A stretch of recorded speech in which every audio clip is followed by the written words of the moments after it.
I think now, right now, it's better than it has been in years. And in a couple of weeks, it's going to be even far better than that. We're not playing games. We're going to make it safe.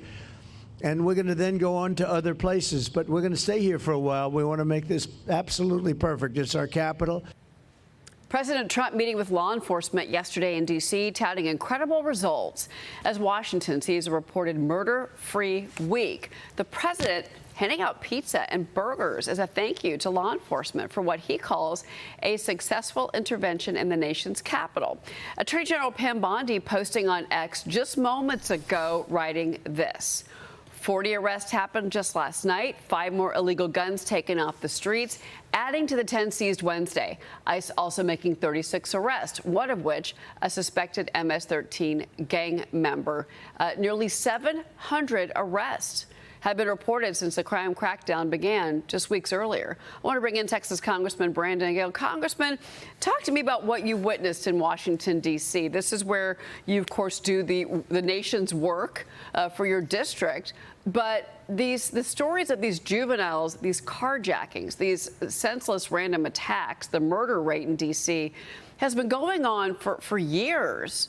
Why now do you think that we're seeing this change, besides the fact President Trump said was enough?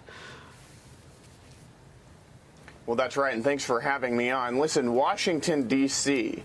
is our nation's capital. It should be a reflection of the glory and the grandeur of the strongest, most powerful, most prosperous nation the world has ever seen. And yet, if you walk down so many streets in Washington, D.C. right now, you feel like not that you're in the capital of America, but you feel like you're in a war-torn third world country. That is disgraceful. That is not the image that we should be portraying to the rest of the world. But more fundamentally, the American people, we don't have to live like this. We don't have to live like we're in the third world. We need to clean up our streets, get these criminals out of our communities and in jail where they belong. And that's what President Trump is doing here. This is a long time coming. This is something that has been desperately needed. But finally, we have a president who is serious about law and order and about creating safe communities for the American people. Well, let's talk about the fight on the congressional maps right now.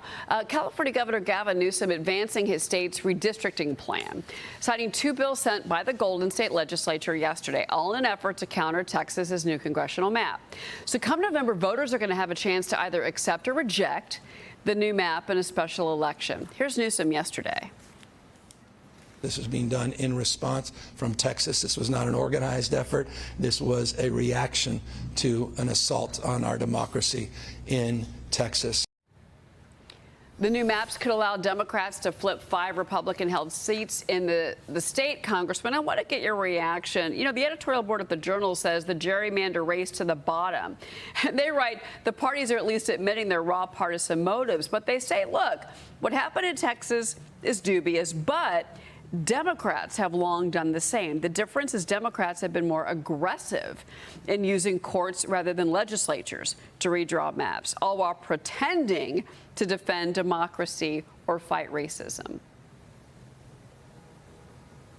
That's right. You know, this is a Democrat Party that has no message and is losing popular opinion, and their views in the eyes of the American people is declining rapidly. So they're looking for anything they can do to fight back against Republicans. Listen, California is already heavily gerrymandered. Democrats get about 60% of the vote there, and they've got over 80% congressional representation. You see similarly heavily gerrymandered states across most liberal communities. Illinois, for example, Massachusetts. I mean, Democrats have been experts at playing the gerrymandering game, and this is just another example of that. Yeah, no, certainly. I mean, this is something that the Democrats have long been doing, but they now cry foul because Texas did it, again, through the legislature, through the path, not trying to use the courts. Right. and you know, again, the racism angle. The House Oversight Committee just interviewed former Biden White House spokesman Ian Sams yesterday. I want to get your take on this. This is the latest testimony in the AutoPen investigation. Oversight Chair James Comer gave some insight into the interview. He revealed that the ex-Biden spokesman only saw the 46th president twice in 2+ years of service. And then Chairman Comer also hinted at a subpoena for former Vice President Kamala Harris as they probe former President Biden's mental decline.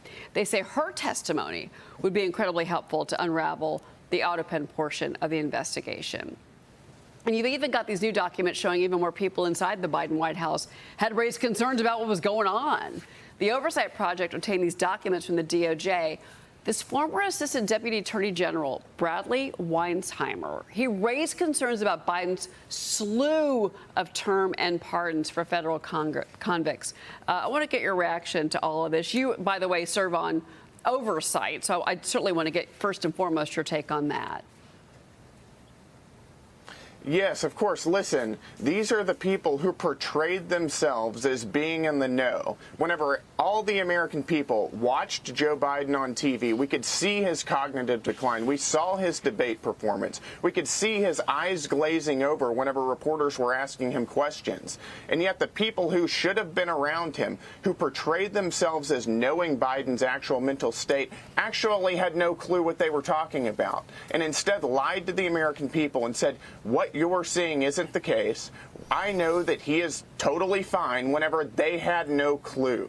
You know, this isn't just an indictment of the Biden administration and the people around him, but it's also an indictment of left-wing legacy media who didn't ask anybody if they had any evidence that Biden was actually as mentally acute as some of the people ostensibly around him were portraying it. This is a huge scandal. Are you going to call we're going to Kamala continue Harris? these investigations. Are you going to subpoena Kamala Harris? I would like to see Kamala Harris subpoenaed. I think that she should have been close to Joe Biden more than most people, and I think she's got a lot to answer for as well. Congressman Brandon Gill, yeah, we were anxious to talk about you. Obviously, that committee is doing a lot of work on recess. Congressman Brandon Gill, thank you for joining us this morning. We really appreciate it.